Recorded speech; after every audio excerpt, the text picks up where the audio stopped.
This is Writers on Film, the only podcast dedicated to books on cinema.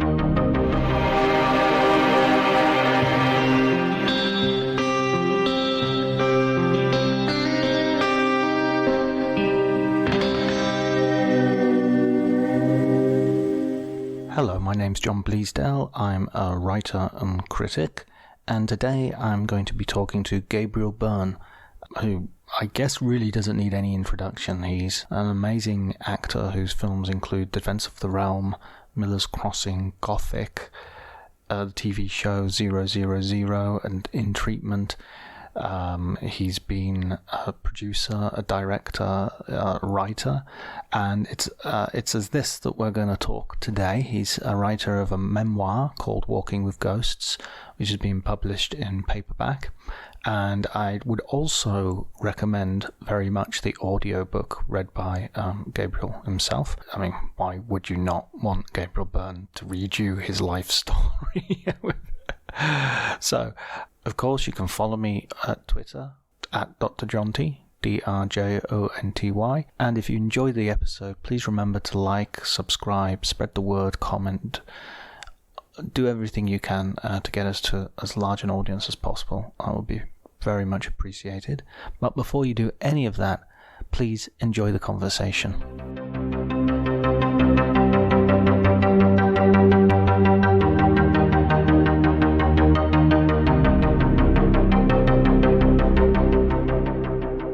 I'm in London and I'm due to go back down to Wales. We're shooting this afternoon. So we filmed up here in London yesterday and we finished the rest of the film down in Newport and Cardiff. So headed down there this afternoon. How does it feel being back in Britain? Do you spend much time in Britain? Not really. I mean, I've worked, here over the last couple of years a bit, but I live mostly now in the States. But it's always interesting to come back. I mean, I lived here in the 80s, and I was just remarking to a friend of mine how much duller London was in those times, how much more isolated it felt from the rest of the world. There's a vitality in London now that there was not there before. I mean, I know there's all kinds of issues, but there's definitely more life than there used to be. It was a very rigid, suspicious kind of society. I remember properly. If you came from outside at all, it was very hard to break through that kind of resistance. You were coming through as well at the time when the Troubles were having a big impact on the mainland. Yes, it was not a good time to be Irish for sure. I felt very conscious about the fact that I wasn't from here. And I have to say that most people were either wanted to ignore what was going on in the north of Ireland or were tolerant about it. But there was always the possibility that you could come up against the wrong people who would let you know what they felt. Yeah, I remember because I grew up in the north and my mum's Irish. My mum's family are from Belfast. Rosaline, she's called. So right. Classic Irish name. And yes. Going to school in the 80s, I just remember that. Yeah, it wasn't a great time from that point of view. I loved your book, and I don't want to gush too much, but I actually read it twice because I read it first time as a book, and then I listened to the audio version as well because I thought I've got to prepare for the interview, so I thought the audio version would be a good opportunity. But congratulations on the book. It's really great. Thank you. What we do with this podcast as well is I'm concentrating very much on people who write about film or people who write and are in the world of film. Mm-hmm. And I think your book is much more than just a simple memoir. I've read a lot of actors' autobiographies, and this feels like it's, if you didn't have a Hollywood career, I would still want to read this book.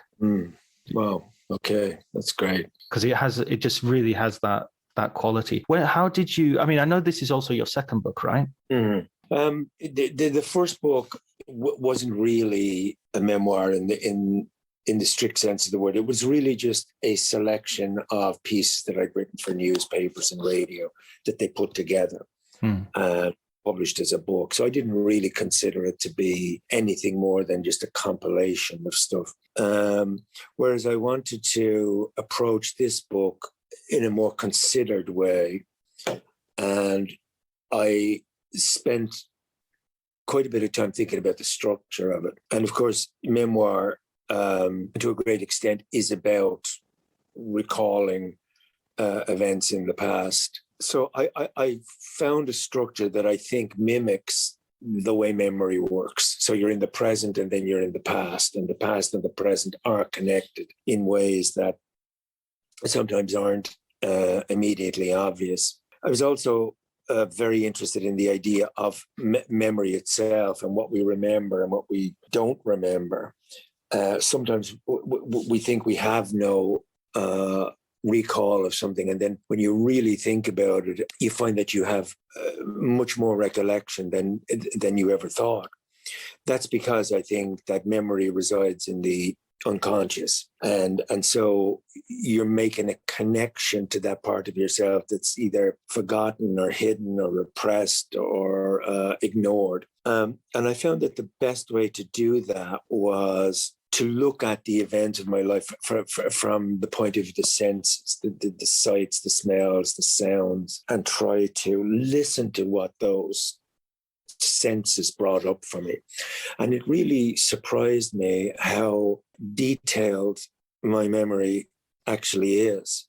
Incredibly detailed, because I did come up, as I said, I came at it from the point of view of the senses, but also images as well. And I suppose that would connect to the idea of film, which I've always regarded as being primarily about images. You know, when I think back on the movies that I really like, it's the images from them I remember. I don't really remember a great deal of dialogue, but I remember very powerfully sometimes the images that stayed in my head. And I think it's true for a lot of people when they recall films, they're recalling images and the sense around those images. So also in another way, I suppose, film in its own way mimics memory too. And it uses flashback, and it can use flash forward, and it can be about the present, of course, obviously.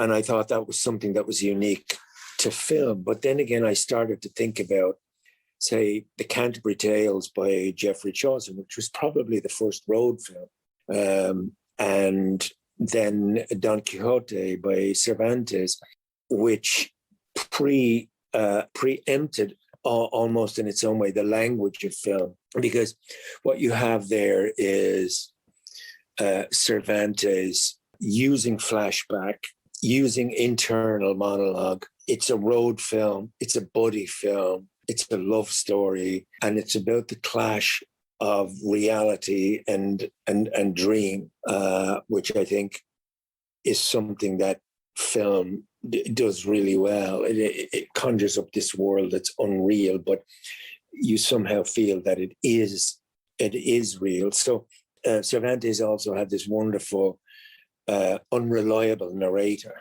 which was himself. So he would put at the end of chapters, I heard this story from Don so-and-so, who was acquainted with the old knight in his later days, which was adding verisimilitude to fiction. So the link between film and literature was something that I was aware of.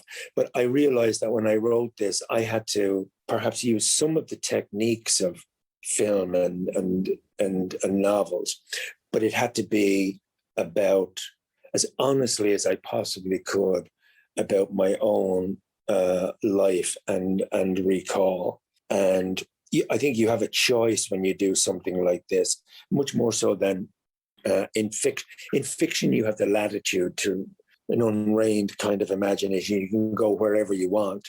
But in memoir, I think it's a more difficult thing because you're confronted with the absolute truth. Do I tell this or do I not?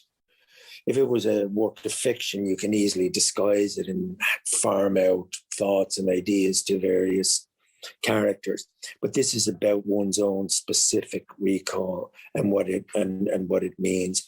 So that's really what I was thinking of when I was sat down to write it. And of course, I thought, there is a connection between the world of film for me and the world of writing. Not just in terms of the structure that I talked about, but in terms of getting the audience to see the point you're making through image and through imagination. I don't know if all that makes sense, but the influence of film on my writing was big. Yeah, I that definitely makes sense. I mean, Don Quixote also is sort of dealing with his own sort of interrogating the idea of the self as well, isn't he? There's the idea of all these fictional, his head has been turned. But, if you want to carry on the cinema parallel by sort of versions of the heroic, I felt that your book very much was interrogating the past as much as it was recalling it. Is that fair? Yes, I think that, yes, it was. Because a lot of the things I dealt with in the book were things that I perhaps had not examined myself. And I thought, I reveal myself and make myself vulnerable here if I do reveal them. And that became a crucial question. Do I write the truth, or do I skirt around it or ignore it? And I felt that by being honest myself, it might actually help me to understand where I'd come from, but also it might help other people to understand themselves as well. Not so much in what I was saying about myself, but that it might start the process for them to say, that reminds me when I was, or maybe I didn't, that process of self-examination. Yeah, I mean, it's incredibly brave, I think, in that regard. It doesn't pull any punches. I particularly thought the moment where you telephone the priest who was responsible for the abuse is again, it's just that stunning interrogation where you're asking yourself, can I forgive this guy? Can I not? And absolutely amazing. I mean, in fact, when you do when you talked about structure, I was also thinking of like how a lot of the chapters seem to be about sort of like a present day trauma, which then sends you back to sort of examine something in the past. So even if the trauma isn't necessarily related, like there's a scene with the earthquake in Los Angeles, and that sort of sends you back once more, not necessarily to obviously find out what caused the earthquake, but it gives an idea of like, okay, the instability of the universe, I guess. Yes, it is about, very much so. And it's perceptive of you to notice that, because I remember somebody saying to me, well, what's an earthquake got to do with anything in your story? But the earthquake, in its own strange way, was about trust. I could never trust the ground under my feet, literally, after that earthquake. And in a strange way, after the abuse and all that stuff had happened, I couldn't quite trust other people either. So the physical world was something that you couldn't rely on.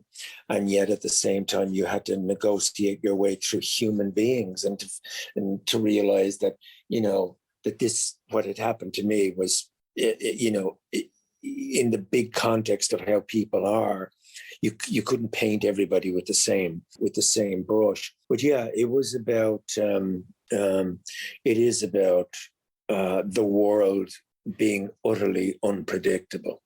That's what that was about. And also, the thing of when I thought I was having the heart attack, that's almost like you press a button and it's fast recall. It doesn't have the luxury of saying, oh yeah, that was a Tuesday and then I went out and I got the bus. This was fast recall, saying you better recall the events of your life right now because you're not going to be alive tomorrow. What did I do? Did I say, was I that kind of a son? Was I, all those things that came very quickly.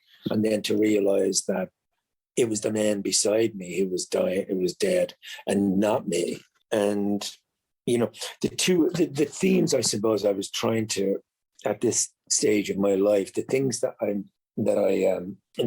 I consider when I think about the past is the notion of time. What is time? And it runs through the book. The whole sub theme in the book, I think, is about time. Like when I was talking about going to the first, like the fairground thing with my father, and after all the joy of that day, you know, the day beginning with the blue sky and the excitement, it ends with my father saying, "We won't be alive in 100 years' time," and that's the first time I realized about time and death at 7 or 8 years of age, as we all do. We all get that moment where we say, "Oh, my father's going to die, my mother's going to die." You don't even think about yourself dying, but you think about them dying.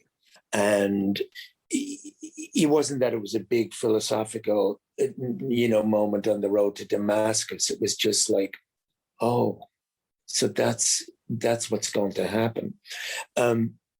So time is something that, like, what, for example, when I met Olivier and I didn't know what to say to him, asked him, you know, the stupid question of saying, do you have the time, please? And how he dismissed me and said, you know, buy yourself a watch, which I remember thinking, Jesus Christ, that's harsh, you know, and then thinking, but who am I to be asking Laurence Olivier for the time? And I upbraided myself. But then he went away and he started to think, obviously, about time. What I had said, do you have the time? He took that literally and said, I don't have the time. And I'm getting to the stage of my life where I don't have time. And he came back with that little sonnet, with that note, which meant that, you know, he had taken my foolish question and turned it into a profound question about his own life. And although I was kind of thrilled to get a note back and a sonnet back from Laurence Olivier, I now know what he means because I'm at the same age as he was. So time and mortality and the ghosts of people who have gone, because we all know, we all have ghosts in our lives, whether they're people that we've known and loved, or people on the periphery of our lives, or even landscapes or events. They're all become part of that ghost world. And the ghost and time are, in my head, always connected, because ghosts seem to occupy this timeless world. And so, not to make too heavy weather of it, but they're the things I was thinking of when I was writing the book. Do you think, like, the actual writing of the book as well is a sort of attempt to sort of control time, sort of reclaim things and put things down, and then the book exists, you know, it exists solidly, independently of you? Yeah, I think there is. I think anybody who attempts anything, you know, artistically, it is an effort to control, or at least come some kind of terms with time, as you say. I mean, if you make a film, it's there. You've immortalized an experience or a moment in your life. You have a fictional character that you're playing, obviously, but you've also immortalized yourself in a strange way, even though I don't think of it in that way. But like my grandmother was saying to me, you know, when we were watching the films, she'd say, "Look at that man over there crossing the road in the back of the shot. I wonder who he was and where he was going. And you know, did he have a wife and a family, and did he have a job?" So that man crossing the road, going about his daily business 70 years ago, crossing from one part of the street to the other, oblivious, was immortalized in that moment. And myself and my grandmother saw that man. I think if somebody paints a picture, takes a photograph, it's a vain attempt to say, I got hold of the moment and I stopped it. And yet at the same time, you know how transient it is too. trying to come to terms with time itself is like trying to empty the ocean with a fork. You can keep doing it, but you're not going to make much of a difference to the ocean. Yeah. Do you ever watch like old films from when you were younger and sort of have a sort of disassociation with yourself, sort of see yourself in that younger version? When I'm watching movies that I saw as a kid? No, well, or your own performances. Oh yeah. I rarely, very, very rarely watch anything I've ever been in. People say, well, but isn't that your job? But I always say to them, have you ever listened to your own voice on tape? And have you ever seen yourself on video? The presentation of this other self to your current self is something that we all, I think, have an ambivalent attitude to. Some people just can't see it. But there is a moment when, like, people will sometimes say, what's your favorite film? And my favorite film isn't necessarily the best film. And I always think, where was I emotionally when I was making that film? That's what I think. Right. And then if I do look at the thing at all, I'll say, well, there's no indication in that scene that what I was dealing with outside at the time is in there. So I see myself as a person, doing this job called acting. And I think it's a thing that writers often talk about. Actors talk about, poets. I think the fact that what you tried to do, you didn't succeed at.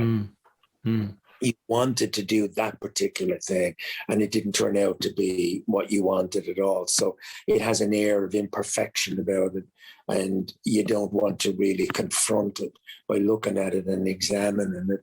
All you can say is, look, I did the best I could at the time. As an actor, I think the difference between writing and acting is that as an actor, you're in control of your own emotions, but you're not in control of the end product. So you've got an editor, you've got a director, you've got, marketing people, you've got so many people who are involved in the final product. If you have a really good director, he can cut a really good film out of performances. But if you have a not good director or a mediocre or bad director, it doesn't matter what you do, you're going to sink with the ship. Right. It's very, very unusual to hammer out something good out of something that is, handled mediocrely by the director or the editor. But writing allows you to, there's nobody between you and the page. So there's a freedom in that. And it requires a different kind of discipline, I think, to write and to act. Like, I have no choice in the morning at 5 o'clock. I have to get up. Or else, hundreds of thousands of dollars are going to be lost. People are not going to work for the day. I have to get up. Whereas as a writer, you don't have to get up. You can always say, I won that one. You can say, I'll do it tomorrow, or I'll start in the afternoon, or whatever. So I often think to myself, I wonder how many films I would have made had it been left to me. And I wonder how many books I might have written had it been the other way. They're both difficult to do in their own ways, but the difference between acting and writing is that acting, you're finished in 8 weeks, 10 weeks, you're done and you're on to something else, or you're, not doing anything. Writing, it's brought me into contact with other writers, which is really interesting. And I now understand how tough, how dedicated, how disciplined, how lonely the process of sitting down in front of a typewriter or with a pen in your hand, how difficult that is, and how compelled you have to be to keep going.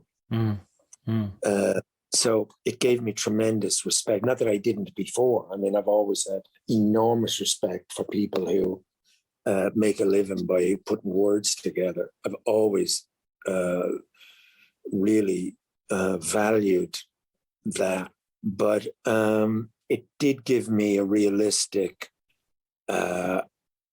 appreciation of what it would be like, say to be a journalist who they say to you, okay, in 2 weeks' time you have to have this copy in, and you've got to put it together and hammer it into shape and so forth. And you're working to a deadline. And as a writer, you're doing the same thing. There's certainly no real glamour in it from what I could see. I think there's a certain kind of compulsion to do it. And there's a certain satisfaction in completing it. But as Agnes de Mille said to, what's her name? Agnes de Mille to, forget who the other woman was, the dancer.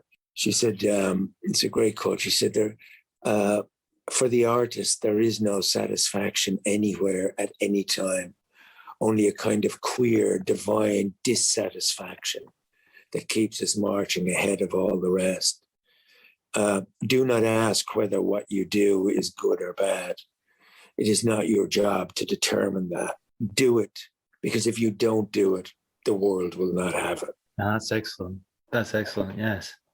Yeah. No. I mean, how long did it take you? If this was it a compulsion that you had to get out quite quickly, or was it something a project that took years? I think, like everybody else, the past is always there. Like even in our brief conversation here, you talked about your mother's name, Rosaline, and I immediately thought, of the poem by James Clarence Mangan, "Oh, my dark Rosaline, do not sigh, do not weep." But there's the past right there in our conversation. You said the troubles. That's the past. It's always there, ready to appear. And so, yeah, getting that down. Like if I sat down and I said to somebody, "Here, let me tell you the story of my life," they'd be saying, "Jesus Christ, how can I get out of here without offending this bloke?" Do you know what I mean? Whereas if you write it down and put it between covers, people say, "Oh, I'll read that." There is that thing that we all have to scratch our names on the tree, like the tree at Cool Park, where they all carve their names into the wood. It's a bit like graffiti on the wall. It's Kilroy was here. Yeah. It's a version of that. It's like the funeral director that you quote in the book as well, of talking about the dates and the dash between the dates on the gravestone. Right. That's your Yes. life. I thought that was Yes. an amazing quotation. That's amazing. Yes, that is your life. And so we all have our own story, and all our stories are extraordinary. There's no such thing as an ordinary story, and there's no such thing as an ordinary person. Everybody's story is extraordinary. And so I never thought my own story was extraordinary. And then I started to think about it, and I thought, you know what? It is a kind of a strange journey to go from rural Ireland in the 50s and early 60s to England at 11 to become a priest, to then become a plumber, and all these things, and then to find myself in Hollywood. I mean, if somebody said this is going to be your life, I would have said, no, that can never be my life. I'm just a very ordinary kid from a working class background in Dublin, and I'll grow up to be like my father, and I'll put my wages on the mantelpiece, and my wife will give me back the money for my pint and my cigarettes, and I'll go to football matches, and I'll sit in the pub with my friends, and that's the life I saw for myself. There was nobody who came along and said, maybe you should think about something else. I never had any mentors or adults. I was just thinking that this morning, that the mistakes that I made, there's something poignant in a way about the kind of efforts that you make as a young person to try to get your balance in life. And I was thinking to myself this morning, I remember being in Spain when I was living in Spain, and I got this book by an Irish writer, and it was summertime, and it was the northwest of Spain. So I was living, very few tourists there, but the beach was absolutely beautiful. I used to go there every day. And I forced myself to read this unreadable novel from beginning to end, and thought, Jesus Christ, reading is a really boring thing to be doing, and books are really boring. I wish somebody had said, no, read that book. Here, this is a good book to read. Nobody ever gave me that kind of direction. And the mistakes I made were my own, and the path that I took was my own. And I have no idea why I took that path. Do you think maybe it's because you don't have an older sibling, do you?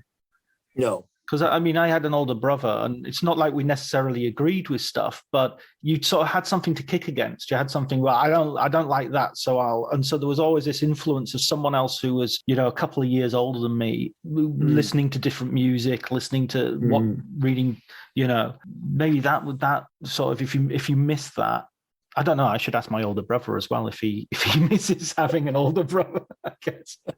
Good question. A good question for him, for sure. I don't know. There was an idea that certainly at that time in Ireland that, first of all, you didn't get above yourself. Secondly, that you weren't entitled to speak your mind about anything. You were told what to do, when to do it, but you were never told why you had to do it. There didn't seem to be any reason to do anything. You just did it. So I'm glad in a way that I had that thing that made me want to push through. Maybe that book now in retrospect is a kind of is a metaphor for something, of reading something unreadable to come say, well, I've got to find better books than this to read. And I've got to find better experiences than just being, waiting for the bus on winter mornings, going to work as a plumber in the rain and getting on the bus where everybody smoked. And there was obviously some kind of dissatisfaction about the inevitability of that kind of a life. But I lived in the theaters and I lived in the cinema. And I think that's what gave me my understanding of another world, even though I understood that world was imaginary. But I remember I'd come out of the cinema and I would desperately want to bring what I had experienced in the film out into the streets. But you could never do it because you were outside in the streets of Dublin and you had just been robbing a bank in San Francisco with James Coburn. Yeah. Yeah, I always loved the thing when I used to remember coming out of I loved going to sort of an late afternoon screening because I loved coming out of the cinema and it being night and sort of being surprised by it. They're like, whoa, yes. What happened in the day? Yes. It's I don't know if people experience that anymore. Well, they certainly haven't in the last couple of years. But this idea of you leave the real world behind at, say, 2:00 in the afternoon, and you go into this dark room, and you are transported to somewhere way beyond the place you've just left, and you are bound up in this imaginary world, which becomes in its own way more real than imaginary. And then you come out and you're confronted by buses and cars, people shouting, and it's Dublin and it's raining, and you think, Christ, I wish it could be. I wish I could meet somebody like that girl that was just in that film, because they used to call it the Dream Palace. I don't know who invented that expression, but the idea that they would call it a palace, and it was the architecture of the cinema as well. It gave an importance to what was being shown there, a bit like a church in a way.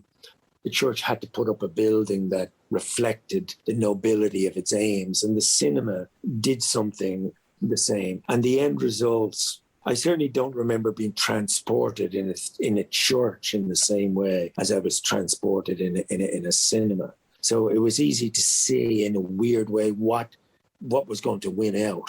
It was going to be the cinema. Right. I mean, even the chairs, you even had like plush red velvet sort of chairs that you'd never... Yes. Rococo moldings, and, a guy in a uniform with braid on it, taking your ticket when you went in, and then they'd have another guy inside with a torch to bring you down and show you your seat. There was something about the ritual of going into that world that was exciting. And I think I described in the book the smell of smoke and disinfectant, and the smell of disinfectant in itself had a magical quality to it. You had to save up that money to get in. It wasn't just like you walked in. You had to really get that money together to go. But it was a joy to be able to do that. Whatever you wanted, like mowing people's lawns or going for messages or begging from your parents or stealing it. You had to get that money somehow to go. Who were your favourites when you were young going to the films? Well, again, because you had no guidance, there were about 6 cinemas in our locality. I think we learned in a strange way about the unreliability of leadership or authority through the trailers. And what they used to call the folly and uppers in Dublin, where one week you'd have the guy hanging off a cliff and with one hand, and then it would end. And you think, oh my God, how is he going to get away from that? And the next week he wouldn't be over the cliff at all. He'd be punching some other bloke over the cliff. And you think, that's not what happened last week. But we loved the comedy and violence of the Three Stooges. And the sound effects that their heads made when they were hit. Like Mo would hit a guy on the head with a hammer, and it would make this metal sound. And like 100 kids would explode into laughter when Corley would grab another guy by the nose and, it was... So we'd come out, we'd be doing this to each other. Cowboy movies, I suppose, war films. The only things we couldn't tolerate were love stories. Yuck. Who wants them? Who wants them? Kissing and, where we'd all shout together at the same time. Skip, skip, skip. Where we knew that word from. But so, yeah, color, the magic of cinema color. The heightened color of the world was like skies were bluer, trees were greener, people were taller. It was music played behind people when they said things. It was just a world of pure magic. The heroes, there was an old guy that used to be in those movies. I remember having a big argument one day with a friend of mine, and he said, yeah, Audrey Murphy is my favorite actor. And I said, name isn't Audrey, it's Audie. And he was saying, no, I said, Audrey is a girl's name. And, it's Audie. I don't think I've mentioned Audie Murphy for 50 years, but there you go. But no one wants to find out that John Wayne's called Marion Mitchell. Exactly. Must have been a thing about cowboys in those days. Yeah, they hover up their feminine pasts, yeah. But then you go, I mean, that's what I really, there's a phrase that you use in the book as well, where you talk about the theatre of the streets, the voices. And this is one of the reasons I loved listening to the audiobook as well as reading it in the text, is you really have an ear for those voices. There are so many phrases, and a lot of the funny. I mean, I was laughing again. Half of my family's Irish, so yes, I recognized a lot of those cadences and phrases, and just the imagery that goes with it. Yes, was that very? I imagine that was kind of very easy to recall because it's sort of built to be remembered. Yeah, I mean those characters, like Titus the Liar, only died about like 20 years ago, and to the day he died, he was still lying, and it was like people would just provoke him into lies. They'd say something like, "Oh, anybody who's ever played for Ireland at Dalymount Park would know about. Don't talk to me about playing for Ireland." Sure, wasn't it? And they just like he also used to tell this story about like how he had a little bit of a bald patch on the side of his head, and would say, "How'd you get that bald patch, Titus?" He'd say, submarine. And he'd never been outside Dublin. But you could sit and listen to this guy all day because he was a master of bullshit and lying and making up things. But he was easy to channel. But when I thought about the neighbours, for example, the woman with the false teeth and the elasticated stockings leaning over her gate, and the woman who had the Hoover and would leave the door open so that people would hear opera coming out of her hallway. And then she had her art on the wall just over the new telephone that was locked, that nobody could ever use. Her art was the crying boy, you know, with the big tear on him. We all thought, oh. And then all the other women would be saying, yeah, her and her Hoover, out Hoover. And then, of course, when the salesman came to my mother's house, she wanted the Hoover and she wanted the curtains, just like Mrs. Kelly. But those characters were not difficult to, and yet they all have a universality about them.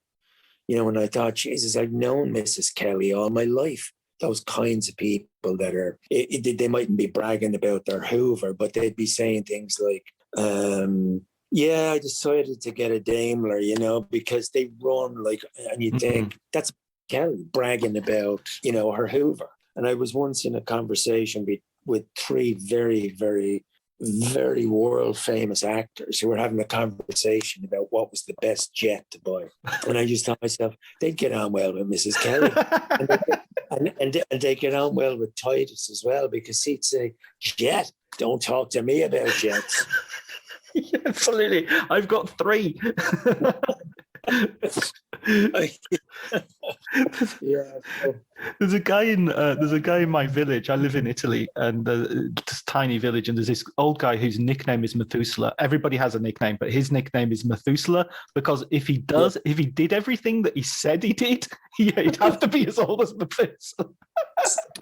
Right. Yeah, but those people are a gift. Yeah. They're an absolute gift, because no television can compare with these people who they're just walking, living, breathing, ever-present characters. And they're everywhere, and they're in every street. Like, they're in your village in Italy. They're in this hotel that I'm staying in. You know, it's a gift to be around people who give you that window into this world that's sometimes as good as reading a novel, sometimes maybe better than reading a novel. But so that's basically it, I think. Are you planning on writing anything else? Have you got any other writing projects? Well, I was looking at an interview with Stephen King the other day, and he said something very interesting. He said, look, make a pot of tea, try to get 6 pages in a day. Don't try to plot your story. Let the story take you where it goes. Be open to where you're being led. And a good idea sticks around. And I thought that was interesting, because I have an idea that's sticking around that won't go away, and that I keep thinking, that would be a nice moment. Yeah, that would be a good thing to add there. And it's a novel about something that I've experienced myself, but it's a novel about immigration and what it means to be not from the place that you're in, and how that affects your spirit. The idea of being an exile or an emigrant or an immigrant, and of having a past life there somewhere. And one of the areas that I feel has not been documented terribly well, but I think contains great richness, is the world of immigration into Britain in the 60s. Those people who came from Ireland in search of a better life, and how they took their identity with them. In fact, in many cases, never lost that identity at all. Whereas Irish, the day they died is the day they came. But what it was like, for example, the character that I'm thinking about is a guy who's worked on the land, as a great many Irish people did, literally digging in the ground for stuff and on a farm, and then is in a tunnel, you know, in London, to go from the sky to being in concrete. Me seems, it's just an idea that I'm toying with, immigration and exile, which I think is still very pertinent to the world we're living in today. Yeah, my granddad came over from Belfast, and he worked in London at the fire brigade during the Blitz. And then I think it was very traumatic, and he came back to Belfast, and they said, okay, you can go to Liverpool or you can go to Barrow-in-Furness. And he thought, well, I've never heard of Barrow-in-Furness, so neither has Hitler, so I'll go there. And when he arrived, the day he arrived, there was the first and last bombing of Barrow-in-Furness by the Germans. So it's just like, bloody hell. You can't get away from the bastards. It was, and then his brother won the lottery to go to Canada, and the lottery was just like a one-way ticket. It was just like, off you go, you're out there. It's kind of just a way of getting rid of the poor, basically. Yes, they did the same to Australia, the £10 assisted package. Well, listen, I have to go and get this train back down to Wales. I hope I gave you enough to... Oh, that's absolutely wonderful. Thank you very much, Gabriel. I really, really appreciate it. Thank you so much, John. It was lovely talking to you. And sorry I have to jump off so quickly, but I see the car down there waiting for me. But yes, it was lovely to talk to you. And thank you for reading the book. And thank you for your considered reaction to it. It does mean a lot when somebody reads the book and gets it, Yeah. So thank you. Thank you, Gabriel. And be in touch soon.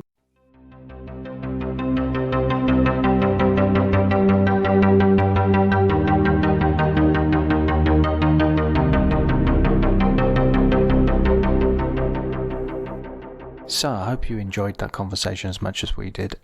It was extremely generous of Gabriel to give me his time. I think his book's amazing, and I genuinely recommend it. As I said during the interview, in a way that, it's always awkward when you, I don't know, maybe it's an English thing, maybe it's an English-Irish thing, of giving people compliments. It always feels very, very difficult to do it without feeling like you're gushing or what have you. But his book is genuinely good piece of writing. He's not the first actor to write something of literary merit. There is a long tradition of actor writers, from Dirk Bogarde. Richard Burton was an amazing writer who was one of Gabriel's first co-stars in the TV series Wagner. So his book really does stand up to that kind of comparison. I would advise everybody to get it. Thanks go to Elliot Atkins for doing the music, Ali Harwood for helping out with the artwork, and thanks to everybody for listening. Until the next episode, please take care.